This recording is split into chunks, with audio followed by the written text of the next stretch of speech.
No bloco anterior, o nosso presidente da ABI, Samuel Celestino, falava de episódios de chantagem praticada por meios de comunicação em relação a determinadas instituições ou empresas ou políticos e tal.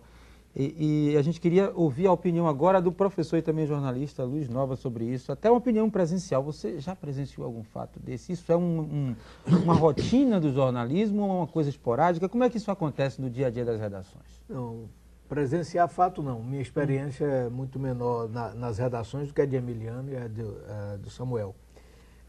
O que eu posso dizer é de um fato ocorrido concretamente na Rádio Jornal do Brasil. E até aí, beneficamente para a postura da empresa. A Rádio Jornal do Brasil tinha um comentário antes da Voz do Brasil de 5 minutos. E na greve da PM de 81, o Antônio Carlos tinha anunciado o maior aumento do século para a PM, deu o aumento e foi uma frustração tremenda. E o comentário escrito, por acaso por mim, foi: deu chabu, o maior aumento do século. E por isso ele tirou do ar toda a propaganda do governo da Rádio Jornal do Brasil. Ficou 2 dias sem propaganda. Eu só não fui demitido porque o Nascimento Brito, que é o presidente do Jornal do Brasil no Rio, bancou, dizendo que não podia fazer isso, não teria cabimento. O Nascimento Brito já faleceu, era um liberal convicto, né? E essa foi uma postura da empresa de reação.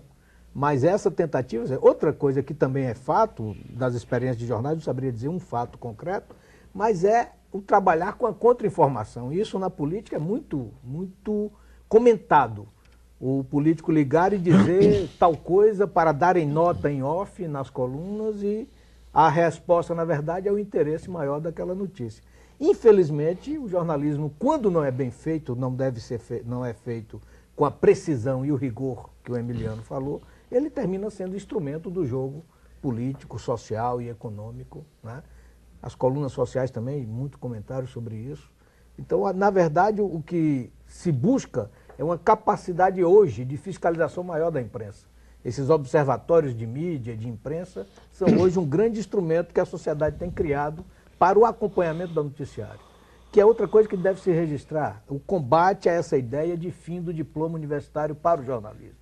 A profissão jornalística é uma profissão tão especializada e de uma repercussão social tão imensa que é preciso buscar mais qualidade e não menos qualidade no profissional que a exerce, para que não seja esse joguete dentro dos jogos maiores da sociedade. A gente vai voltar a falar sobre esse assunto da formação, mas antes eu queria perguntar ao professor Emiliano, o senhor acha então que existem casos em que plantar uma notícia pode ser mais do que simplesmente atender ao interesse político imediato, mas sim uma chantagem para oferir vantagem, inclusive material imediata, do próprio órgão de comunicação?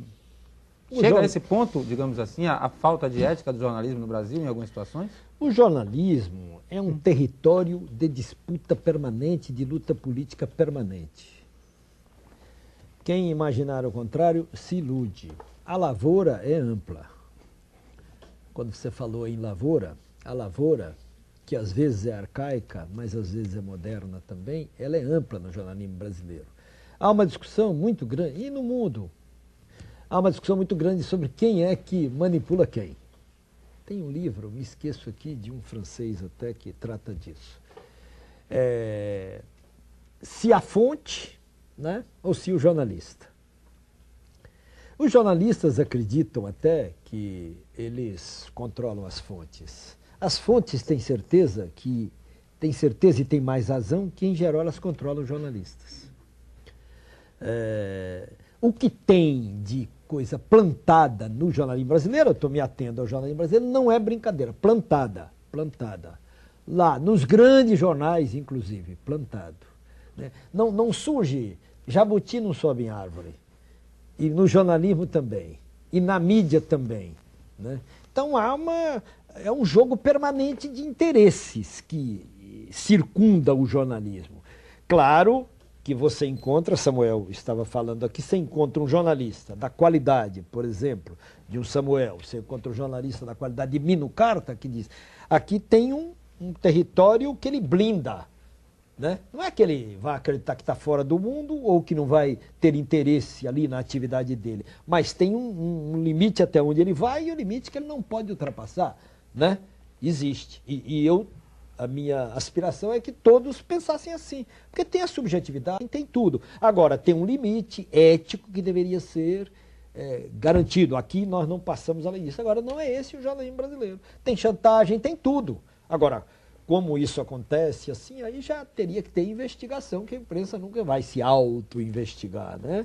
Quer dizer, ela não... Eu costumo dizer que a imprensa brasileira, ela própria, cada veículo, não tem condições de contar sua história.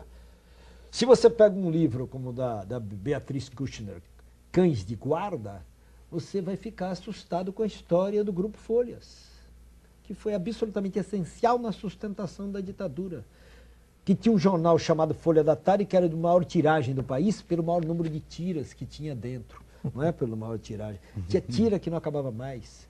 Era um tira que comandava a redação depois da primeira fase extraordinária da Folha da Tarde. Né? Você tinha os carros da Folha de São Paulo, em São Paulo, em 68, eram depredados por nós, pelo movimento estudantil, porque nós sabíamos o que era a Folha. Depois a Folha mudou e tal, mas ela não pode contar essa história. Né? O Estadão ainda conta mais claramente, nós sempre fomos a favor do golpe. Não diz golpe, diz revolução. O Estadão conta mais claramente, mas não pode contar assim. O Correio da Manhã, como foi fuzilado pela ditadura depois, aí contou. Tem uns 2, 3, 4 livros sobre o Correio da Manhã, relatando o Correio da Manhã absolutamente a favor do golpe. Sai bonito na fita é que conta a história. Pois é, pois é. Agora, a imprensa brasileira só pode ser contada. Também, o livro do Samuel também é um livro até honesto, do Samuel Vale, Minha Razão de Viver. Eu fui corrupto mesmo e tal, o que não tira nem os méritos dele também, sobre outros aspectos. Né? Então, o jornalismo brasileiro, tudo isso é da verdade do jornalismo brasileiro, do drama, da tragédia e da grandeza do jornalismo brasileiro também, que tem coisa extraordinária. Não quer dizer, no meio disso tudo, nós estamos fazendo críticas duras aqui, mas no meio disso tudo tem coisa extraordinária do jornalismo brasileiro, mesmo nessa grande imprensa brasileira. Certo. Nosso presidente aqui da Associação Baiana de Imprensa, mais uma questão polêmica, agora levantada aqui pelo professor Luiz Nova, a questão da formação do jornalista, diploma ou não. E eu gostaria que o senhor aprofundasse mais um pouquinho, falando da formação do cidadão brasileiro em relação ao jornalista da década de 70, da formação pessoal, né, filosófica, ideológica atualmente. Se é comparável, se é melhor, se é pior, como é que... Tem mais informação, mas tem mais crítica, tem mais conteúdo? Como é que está o cidadão jornalista hoje? Primeiro eu quero voltar ainda, se me permite, ao que Emiliano colocou. Sobre a imprensa, sobre o lado negativo da imprensa, e concordo absolutamente com ele que a imprensa é extraordinária, a imprensa brasileira é extraordinária. Tem seus defeitos, a gente está tocando os defeitos da imprensa, tocando nas feridas da imprensa, porque alguém tem que tocar. E ninguém melhor do que tocar do que nós jornalistas. Mas eu desconfio sempre, quando eu vejo uma notícia, segundo uma fonte que não quis se identificar, segundo um informante, não sei o quê. Aí eu já sei. Que pode ser segundo a fonte que não quis existir, né? Não existe. A fonte não existe. É o jornalista colocando, desovando alguma coisa ali. Eu sempre, quando eu vejo isso, eu passo adiante. Eu já começo a desconfiar. Toda fonte tem alguém por trás. Não é? A fonte nasce. Mas nós falávamos, sua pergunta foi sobre a formação do cidadão jornalista, né? O cidadão, a capacidade que um brasileiro hoje tem de assumir essa tarefa difícil de levar a informação a milhões de pessoas. Quer dizer, uma informação que está ali no cantinho, ele pega e vai traduzir e difundir. Perfeito. Eu pego o gancho de novo. Eu sou absolutamente favorável ao diploma. Sou um lutador pelo diploma. Mas quem sai hoje com esse diploma sai pronto? Não. Nenhuma profissão. Não, nenhuma profissão sai pronto. O médico faz residência. Mas sai muito longe do objetivo ou sai? Às vezes sai. Depende também da formação, da base que E como é que está essa base? O comunicador tiver. Vamos para os anos 70. O que acontecia nos anos 60, nos anos 70? Eu não sou formado em jornalismo, não. Sou formado em Direito. E em Direito eu consegui uma base extraordinária, humanística e de conhecimento também do campo jurídico. O que me favoreceu, é claro que a gente leva um pouco de talento para poder escrever. Porque senão você não escreve nada. Eu não tenho nenhum talento para matemática. Eu sei aritmética, mas não sei matemática.